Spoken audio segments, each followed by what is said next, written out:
be like, hey, this is not you. You are That's not Jakub the guy. Józef and this is like Józef Orliński is your brother or whatever. I'm like, what?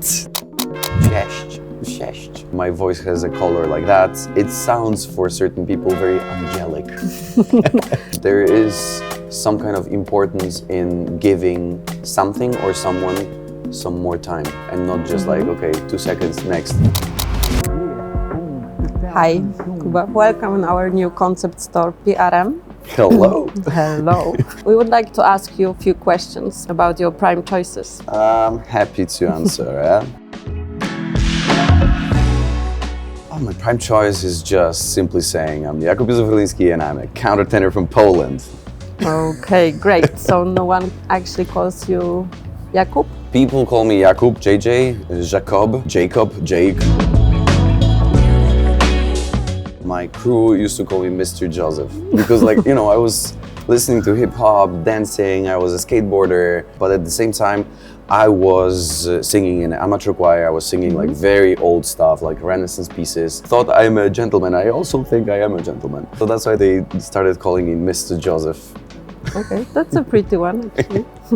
Yeah, I think so. I used to use my second name for like 22 years of my life. Okay. My grandma wanted me to be Jakub, like my father, but my parents wanted Józef. So I'm Jakub Józef, just so like everybody's happy and So I used it for so many years of my life, but then even in Poland, sometimes on a very important document, I would get Józef Orliński, and then when I was applying for scholarships and all that stuff, they would not accept it because they would be like, hey, this is not you. You are Jakub Orliński and this is like Józef Orliński is your brother or whatever. I'm like, what? And when I went to Germany for my first production, I decided, okay, this is too difficult. If I cannot execute like the proper documentation in my own language, then like how can I do it in Germany when I don't speak German at all? My English was quite bad. I decided to go back to Jakub. So like my family and my closest friends that I know, they know me as Józek. Usual, but for all the newcomers, I'm Jakub, and I like it. I actually like those kind of two kind of characters that that I am, and they're kind of matching, and they're one person.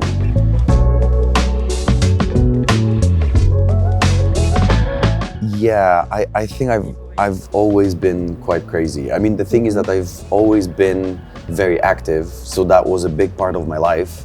But at the same time, I have this part of my personality which is very calm, and I love to just be by myself and just explore. Those are two sort of extreme things because I love being with people, and I like this is my passion is basically music, but sharing it with others. This is the beautiful part when you perform something live and then you make people feel something.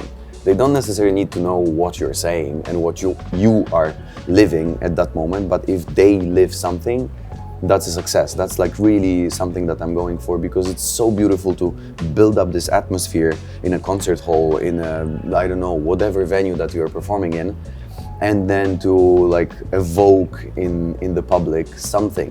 Great.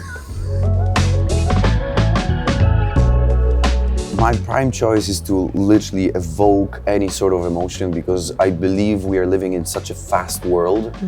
It's so quick, it's so vivid and very quickly changing. And to build up this moment for yourself and to kind of make people just stay for a moment in one place, just breathe and be calm and like listen and it's a challenge. It's really a challenge, not only for arts, but for any like other industry. Like even if for movie industries, it all changed. It's much quicker. There is some kind of importance in giving something or someone some more time and not just like, okay, 2 seconds, next. Yes, that's super important. Yeah. So thank you for emphasizing that. I think it's a great point. Starting from a technical point of view, countertenor is a voice type that uses the falsetto technique, which means that basically when you have the chords, usually when you are using your voice sort of in a normal way, let's say, those chords, the full chords are vibrating. And then when you are using the falsetto technique, it's only the edges that are vibrating, so the chords are much closer together. There is this like creates this possibility for men to actually sing much higher, because if I sing in a space like this beautiful store, then I would sing differently than if I sing at Carnegie Hall, which has like, I don't know, almost 4,000 seats. So it's completely different. Like, you have to know your technique, you have to know your voice in order to actually apply it to different venues, to different acoustics. But about my voice in particular, I'm more of a alto countertenor. So like, I'm a countertenor with this kind of alto-ish range. But because my voice has a color like that, it sounds for certain people very angelic. And now you have a hairstyle to go with it. So Yes. it's perfect. It's a very fresh one. It's a very fresh one, huh? It's quite a tricky question because, to be fair, I did not know what I want to do with my life. I was completely lost, like probably a lot of people in high school. And I decided very last moment, basically, that, hey, maybe let's try with music and we will see where it goes, like how it's going to develop. And even 3 years in at my university, I did not know if I want to do it for a living, because I was not that great.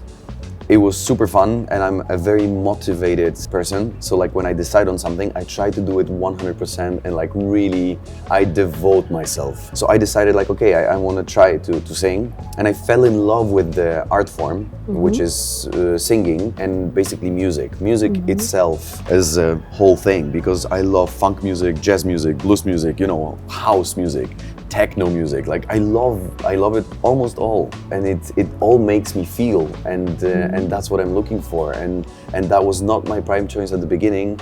It was tough. My journey was difficult, but yeah, now I'm in a very happy place where I kind of jumped over all of my dreams, like literally all of my dreams. I haven't even dreamt of those things that are happening right now. I think it's just important to kind of sometimes let it go and let it flow and try something, but like really try it, because this is the thing. Again, we are living in a fast world. Like, you play tennis for 5 minutes, you see like, oh, it's difficult, so you go to the next thing.